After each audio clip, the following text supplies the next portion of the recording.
Hey Ecofictologists, welcome back to my channel. My name is Lovis and today I want to talk about ecofiction in fantasy. Eco-fantasy, environmental fantasy, ecological fantasy, whatever combination of words floats your boat.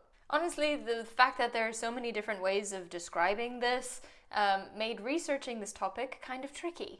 And I wanted to do this episode because A, it's the genre that I love to read and I love to write in, and B, I made the mistake of thinking there weren't that many examples. Turns out my subconscious mental definition of fantasy was secondary world high fantasy, and I would never describe fantasy that way out loud because my conscious brain is smarter than my subconscious brain.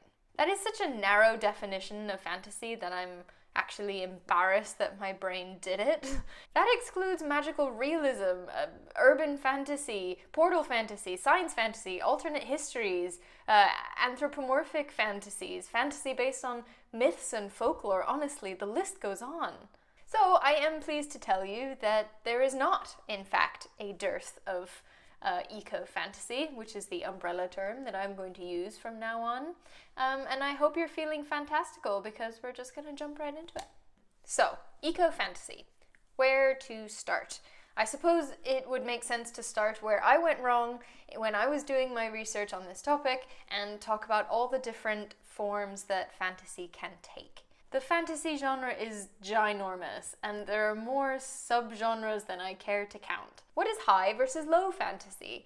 And what makes a fantasy story an epic fantasy? And is a story secondary world or is it urban fantasy? And how much of a fantastical element does it need to have in order to be fantasy at all?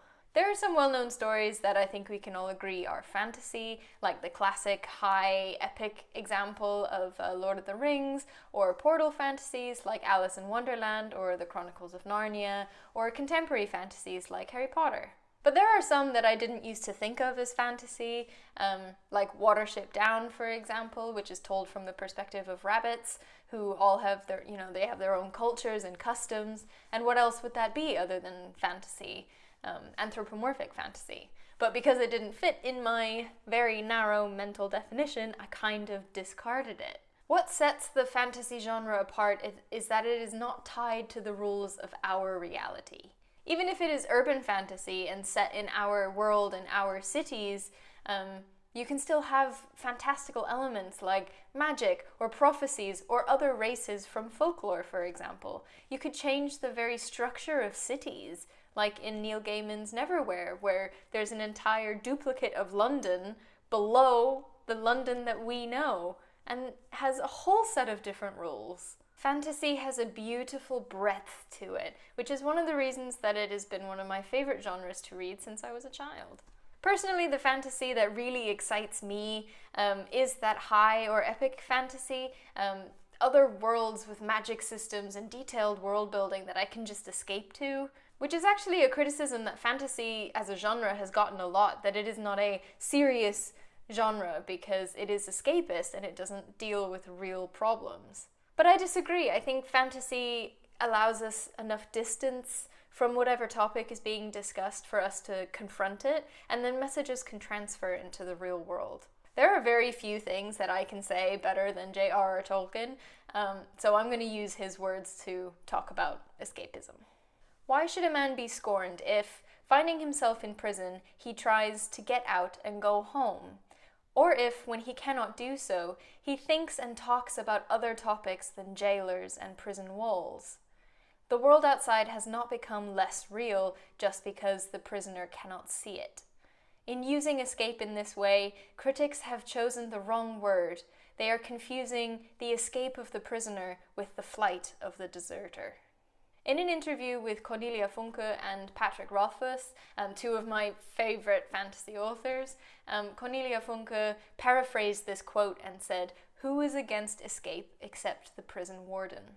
Patrick Rothfuss said that when you write, you ask one of two questions. You ask, what is? Or you ask, what if? And fantasy is all about asking what if. And you cannot do that without asking what is. So you have to examine how things are in order to see how they are different in this fantasy.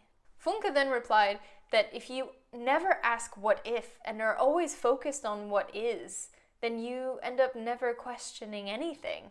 And that is exactly what the prison warden wants, whoever that may be for the topic that you're talking about. She also said that fantasy is the sharpest scalpel that you can put on reality, and that fantasy is a mirror in which we can see our world and what it's all about. It's just wearing a different costume. What is so bad about escaping? This world can be a lot to handle sometimes. There is no reason that fantasy cannot be as effective in its messaging as other serious genres. And that brings me nicely to the topic of representing ecofiction issues in fantasy. Readers who like the escapism of fantasy might look at ecofantasy and say, if I'm trying to escape this world, why would I go to another world where I still have to confront environmental destruction and climate change? And that is a fair question, and the answer is, you don't have to. But if you are looking for some of these topics to be represented in your fiction, without it being too overwhelming, and you enjoy reading fantasy, then I am here to tell you that you have options. And it has the benefit of mostly avoiding being too didactic. Something that I hear a lot when ecofiction in any genre is discussed is that people don't like to be preached to. So if the book becomes too preachy, you might lose your audience. So perhaps ecofantasy has a little bit of an edge because it does increase the distance between reader and topic. Maybe just enough for those defensive mental barriers not to go up immediately. So why is it that my mind said, where is all the eco-fantasy? Probably because, and remember that my brain was stuck in high secondary world fantasy definitions at this point, and many of those fantasy stories are set in a pre-industrial time. Technology isn't as advanced. So often they're set in a time before people even had the technological ability to use up all of their resources. There are, of course, exceptions, like the Lotus War trilogy by Australian author J. Christoph, where industry is based on the lotus crop, which produces fuel, drugs, medicine, etc., but has completely demolished the landscape for its cultivation. Won't talk about them too much because they may or may not be showing up as book reviews, so watch this space. In other examples, the consequences of power use is explored, like in The Tangled Lands, a collection of 4 short stories by Tobias Buckell and Paolo Bacigalupi, that take place in a land where the use of magic seeds a horrible, fast-growing, all-consuming weed called bramble. Bramble has taken over kingdoms, and so there are refugees in places that are not yet overrun by bramble. And so the use of magic has been curbed in order to slow its growth. So magic is the technology that is causing environmental damage and is changing the landscape so much that people are forced to relocate and become refugees. And who are the only people who are still allowed to use it and get away with it? You guessed it, the rich and the government. Or perhaps ecofantasy might deal more with our relationship with our environment. Nature often plays a really important role in the type of magic system that is used, or in the types of obstacles that characters face, be they wild beasts or challenging landscapes. In N.K. Jemison's Broken Earth series, the magic system is very much dependent on a strong connection with the earth, and the people who possess this ability are feared and shunned by society. The book doesn't have as strong or direct an environmental message, but it definitely highlights the power that we might have if we were a little bit more connected with nature. But like I said, fantasy is so broad. There are so many beautiful stories based on mythology and folklore that remind us of a time when we were maybe a bit more connected to nature and when nature was more incorporated into our cultures. And then there's the nature itself. Why not let fantasy tell nature's story? Take Watership Down, for example, told from the perspective of rabbits with their own customs and traditions and cultures that teach us about farming and the menace that humans represent in their ecosystem. And that is the beauty in fantasy, to see the world through different eyes. Before I get too carried away and excited, I'm going to wrap this up and try and summarize my kind of down the rabbit hole adventure in trying to research ecofantasy. Most importantly, even if your preferences kind of lean towards a certain kind of fantasy, Don't disregard or discount the rest of the genre for what it can offer. There's so much to discover. Also, saying that fantasy is not a serious genre because it is escapist and therefore cannot convey any type of serious messaging is rubbish. Like Cornelia Funke says, it's a mirror of our reality, it's just wearing a different costume. Lastly, the very characteristics that make fantasy what it is are the things that could make it so powerful in sending messages in a way that people might not have heard before.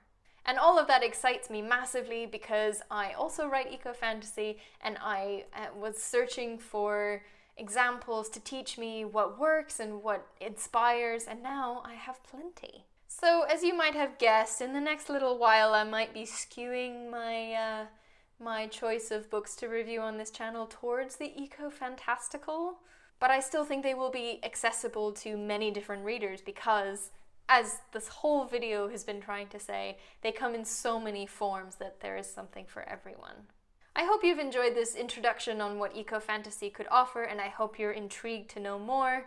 If that's the case, hit the like button and subscribe button and the bell so you get notified every time I post new content on Wednesdays. If you like what I do and want to support me, head on over to patreon.com/ecofictology, where your monthly donation of whatever size is deeply appreciated by me and by Love the Oceans, the marine conservation organization I have chosen to support. And if you want to talk about anything that I've mentioned here, please join me and Mary Woodbury over on our Discord server, Rewilding Our Stories. We share resources, we have discussions, and we even run writing sessions for ecofiction authors. And that is all from me. I hope you have a fantastic day, and I'll see you next week, Ecofictologists.